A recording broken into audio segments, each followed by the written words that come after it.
This story arc, known as Spectres, originally takes place very early on within the Star Trek Online timeline, but like the other stories in this chapter, it has been chopped out of the main campaign and added as optional side quests at max level. There aren't as many references to current events as the prior Lost Dominion and Deferi chapters, so this really fits into any time before Starfleet makes its way to the Delta Quadrant, but it is still during hostilities between the Klingons and the Federation sides.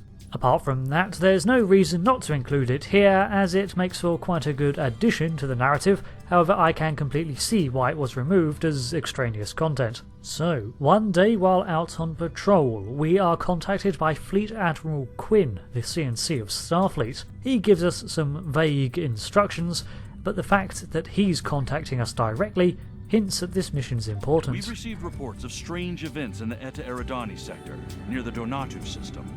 Time permitting, follow up and see what you can find. We set course for this Donatu sector near the Klingon border. Originally it was in the Eta Eridani sector, but due to revamps it has always been here, north of the Borath system, and never anywhere else. Wink wink. Honestly, it's a minor shift, but the important point is that it lies on the Klingon Federation border. This means that even in the final year of the Klingon War, it was still a hotbed of skirmishes and battles, as opposed to the rest of the galaxy, which has seen a gradual de-escalation of conflict. We approached the Donatu system, which contains an M-class world, and has been the site of several historical Klingon Federation battles in 2245, and used as proof of the Federation's expansionism by the Klingons in 2256. But before we can enter the system, a man claiming to be from Starfleet contacts us. I have a job that requires your specific skills. I expect you to be efficient and discreet. Don't disappoint me. That sounded like a threat. How about you come over and we talk about this in person? Actually, where are you? Are you Starfleet Intelligence? Not exactly. I represent an organization devoted to protecting the Federation from all threats, internal and external. Some call us Section 31, and that is as good a name as any. Our methods of defense have been called extreme, even barbaric, but those who oppose us are simply being naive. Cling to your ideals all you want. Will they protect you from the Klingons? What about the Borg? Do you honestly think you can come to some sort of peaceful understanding with the collective? Of course not. My organization understands the dangers, and we're prepared to face them. You have been identified as someone who can be of use. It would be unfortunate for both of us if that is not the case. Careful, you're gonna make me blush. What do you want? We have reports of a true-wave fleet entering the neutral zone and picking a fight with the Klingons near the Donatu system. Having two of our enemies fight is good for the Federation, but I want to know why the True Way is so far out of their territory. Intercept them and deal with them. If you need to engage the Klingons as well, do so. A Starfleet task force has already been sent to the area. You'll need to join them in the Donatu system as soon as possible. If Admiral Quinn hadn't ordered us here personally, I'd have turned around and questioned this Franklin Drake, but the mission seems legitimate, and there has long been rumours of an organisation like Section 31, dating back to Starfleet's founding. We warp into the system and find that there is a three-way conflict among our task force, the Klingon Defence Forces, and the Cardassian True Way. More info can be found on the Cardassians in this vid here. So, with the Hornet's Nest thoroughly stirred up, we power up and enter the fray.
You know, I bet the Klingons wouldn't even be fighting us if the Cardassians weren't here, but now they're all riled up and fighting all comers. Why on earth would the Cardassians cross the entirety of Federation space to reach here? What is going on? Eventually, we are successful in driving off or destroying the Klingon ships. Hopefully that won't escalate later on, and soon it is only a single true-way vessel, the Axon, a Keldon-class Cardassian ship, that is left. If we want to find out what exactly they're doing here, we're going to have to board them. The Axon has a trick, however. It can create several photonic replicas of its vessel, holograms, to distract our scanners for a minute, and while they are indeed not real, they can still emit energy beams enough to batter our shields. Fortunately, they were too slow in deploying that little stunt, and they lose power under our allies' attacks. While the Donatu system is under our control, we'll need to board the Axon to get a look at her files. The vessel is heavily damaged, but the core is stable and life support is functioning, but she won't be going anywhere. While the rest of the task force spreads out to protect our prize, we're going to assemble a boarding party. A klaxon sounds in the background and fires burn uncontained around the torn shards of this broken vessel. We really did a number on this ship. Or the Klingons even. There's even a section of bulkhead protected by an emergency force field where it's blown out into space. Our beam-in was not undetected, and Tarsi notes security teams are on their way. Sure enough, we encounter a couple of Cardassian officers with a squad more to our left as we exit the bay we beamed into. Phaser rifles cross the walls, and the numerous fires are hazards that we'll need to avoid stepping in. We're fortunately stunning most of our targets. After all, they might yield information, and we've already got them beat, so no need to go overboard. Turning into an open corridor, we pass into what may be main engineering? I've never actually seen a Cardassian warp core, but I imagine it looks something like this. The room is still manned, however, and the officers open fire as we enter. They had their backs to us, so I guess they didn't hear the earlier skirmish over the thrum of the core and the mix of flames and sirens. Engine room secured, we see that they've deployed a containment field to seal us in. Giving it a scan, my techie Scavrin notes that we can simply divert power away from this field using the controls here, causing it to fall. Easy as. Starfleet is very familiar with Cardassian technology, having fought them twice in recent history during the Border and Dominion Wars, as well as of course Deep Space Nine being Cardassian in origin.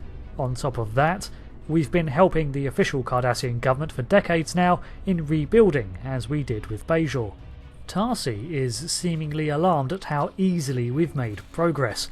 That was a very hastily erected shield that was just as quick to disable, and the security we're encountering is hardly challenging. Perhaps we've taken out a greater number of them than we thought.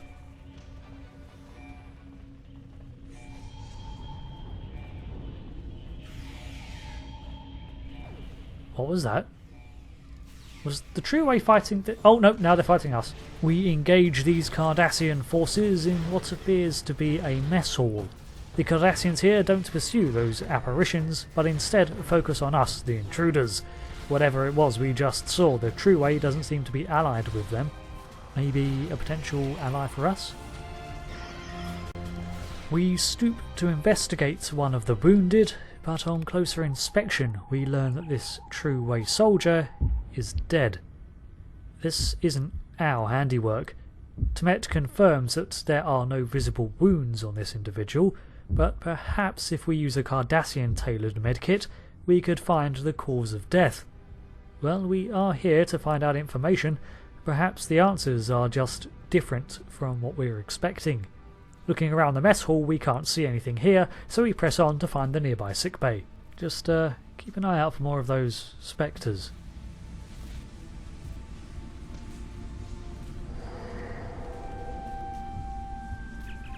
Yes, Darcy, I saw that too. Let's see what we can find out here. Strange, all of these biobeds look more like prison cells with all these barriers active. What on earth for? Each cubicle has a patient display on the outside wall, and despite its prison-like appearance, we learn that this is in fact a standard medical ward of such a ship. Reading through these notes, we find that these barriers have been activated to quarantine the cells. The first patient here fractured her tibia in the holodeck. Treatment went routine, but then they returned later complaining of still feeling the pain and a temperature. They were given a T-cell stimulator to fight possible infection, but continued to deteriorate. They died just over 6 hours later. This is when the CMO issued the quarantine order. The second patient was burned from a plasma grid explosion. They were put under while they were being treated, but suffered a cerebrovascular incident and were unable to be revived. They died comatose hours later. This patient had a major cut from an engineering accident and a similar story. They were being treated for it with an order to rest for a day. They then returned with a headache and a temperature that continued to worsen despite treatment, and then they died from sepsis within a day. A lack of concentration and just feeling off, and they were given a little rest and returned later saying they felt worse. While under observation, they passed out and never woke up. And this one was nauseous and tired, and they died overnight. There has been no identified agent in all of these deaths, so the quarantine orders stand until it can all be figured out. The thing is, these events refer to routine maintenance and holodeck time. These were suffered before the battle. I guess this explains why the crew was so ill prepared to repel boarders. They were probably short-handed as it was. We stumble across a medkit, and from it take a Neuralite probe to use on our cadaver in the mess hall. Returning the way we'd come, I use the device to make a scan of their nervous system, especially their brain. As expected, they are indeed still dead. Fortunately, Temet takes over with the sciencey stuff and explains that it seems that their neural energy was siphoned away, causing all sorts of failures in the body. She notes a lot of confusing energy readings from the device, but the probe is unable to isolate a pattern. Perhaps using a more specified scanner would help narrow down any exotic energies on the ship. Opposite the medbay there was a lab of sorts, so that's probably got what we're going to need. We have several different signatures to look for. If we make an omega particle scan, it thankfully turns up negative, and Temet is confused as to what we're even talking about. Nothing to worry about it. We do a search for nuclear fission, but nope, that antiquated technology is nowhere to be found on the ship. We also search for electroplasma readings, and they're everywhere, but a common part in most EPS power layouts in starships, so nothing unusual about that. We look for polaric ions, a form of particle that can cause subspace damage and emit dangerous radiation.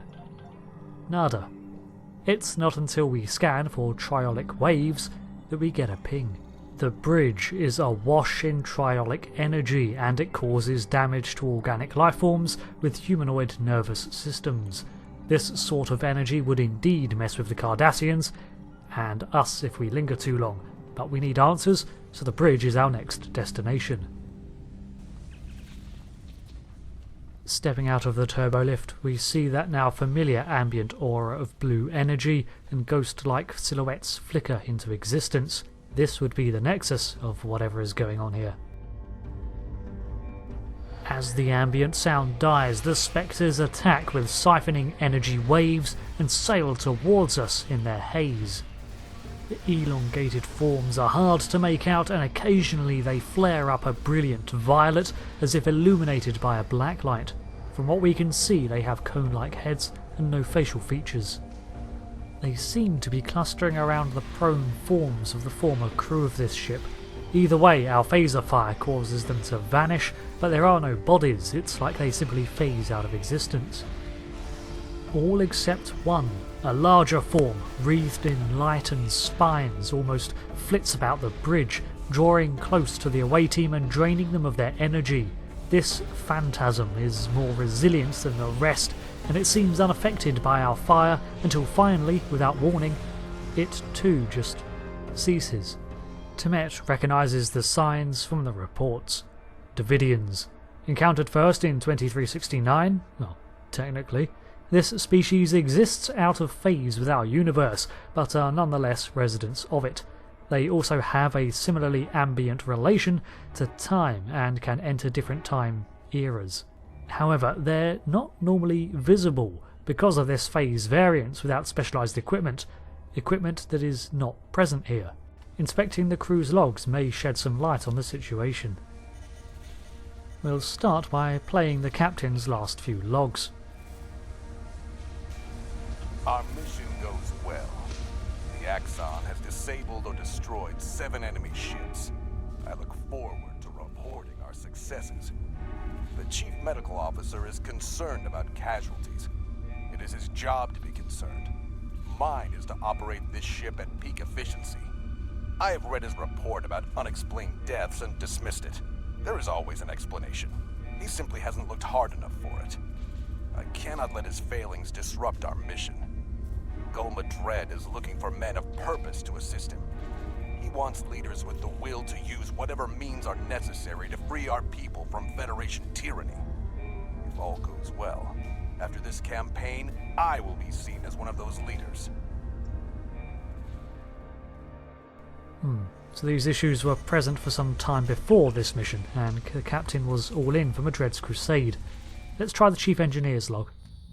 Repairs to the Axon go as expected. Running low on deuterium and warp coils.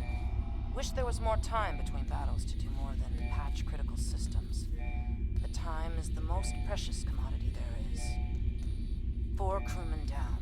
1 died in battle with Klingon forces, but 3 others died in accidents. I have spoken to the captain about launching an investigation, but he sees nothing but his dreams of glory and a return to conquest. Unusual spike in triolic wave energy may be affecting warp core efficiency. Must speak to Triolic and see if his sensor readings have turned up anything unusual. Letter from Maja arrived today. She and the children are well, but she worries about me. She wants me to leave the true way and return to Cardassian Prime. 6 months ago, I would have ignored her pleas. Now, I miss her. And I see no end to this fighting. Perhaps she is right. So, as the missions near Klingon space continued, more deaths and a sudden spike in triolic waves occurred. The last logs we can access are those of the science officer. Science Officer's Log, Stardate 86790.8.